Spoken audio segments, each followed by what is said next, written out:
కొత్తిమీరతో ఎప్పుడూ చేసే విధంగా కాకుండా ఈసారి తీపి పచ్చడి చేయండి. చాలా బావుంటుంది. అన్నంలో తినొచ్చు. అదే విధంగా టిఫిన్స్‌లో కూడా నంచుకొని తినడానికి బావుంటుంది.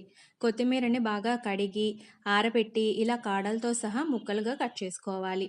ఇప్పుడు ఒక మిక్సీ జార్ తీసుకొని అందులో ఈ కొత్తిమీరను వేసి నీళ్లు పోయాల్సిన అవసరం లేదు.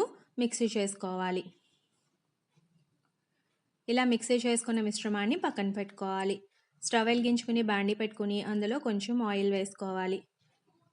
ఆయిల్ వేడెక్కిన తర్వాత మనం ముందుగా మిక్సీ చేసుకున్న కొత్తిమీర మిశ్రమాన్ని అందులో వేసి పచ్చి వాసన పోయేంత వరకు లో ఫ్లేమ్ మీద మనం వేయించుకోవాలి. హై ఫ్లేమ్ పెడితే కొత్తిమీర మాడిపోయే అవకాశం ఉంటుంది కాబట్టి లో ఫ్లేమ్ మీదే ఈ ప్రాసెస్ అంతా చేసుకోవాలి.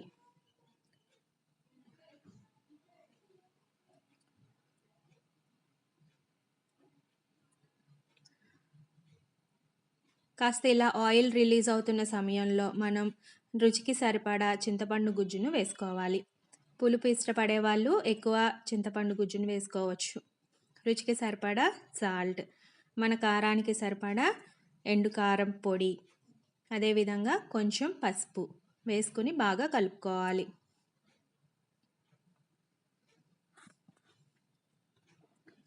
ఈ మూడు బాగా కలిసేటట్టుగా కలుపుకుని లో ఫ్లేమ్ మీదే దీన్ని ఒక 2 నిమిషాల పాటు ఉడికించుకోవాలి.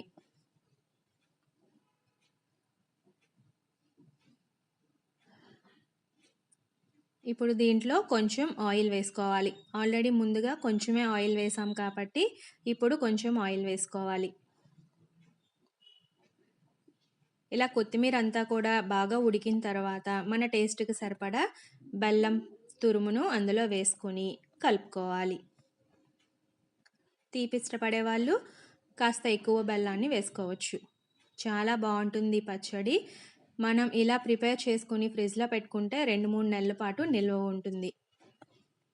ఇలా ఆయిల్ రిలీజ్ అయ్యేంత వరకు దాన్ని లో ఫ్లేమ్ మీదే మనం ఉడికించుకోవాలి.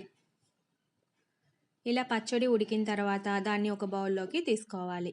ఇప్పుడు అదే బాండీలో కొంచెం ఆయిల్ వేసి ఆవాలు, జీలకర్ర, మినప్పప్పు వేసుకోవాలి. ఒక 2 ఎండుమిర్చిని కూడా వేసి పోపు అంతా కూడా వేయించుకోవాలి. పోపు వేగిన తర్వాత ఇందులో ఇంగువను వేసుకోవాలి. పోపు బాగా వేగిన తర్వాత ముందుగా మనం మిక్సీ చేసుకున్న కొత్తిమీర మిశ్రమాన్ని అందులో వేసి బాగా కలుపుకోవాలి. ఎంతో టేస్టీ అయిన కొత్తిమీర తీపి పచ్చడి రెడీ. ఈ వీడియో కనుక నచ్చినట్లయితే లైక్ చేయండి, షేర్ చేయండి, ఛానల్ని సబ్స్క్రైబ్ చేయండి.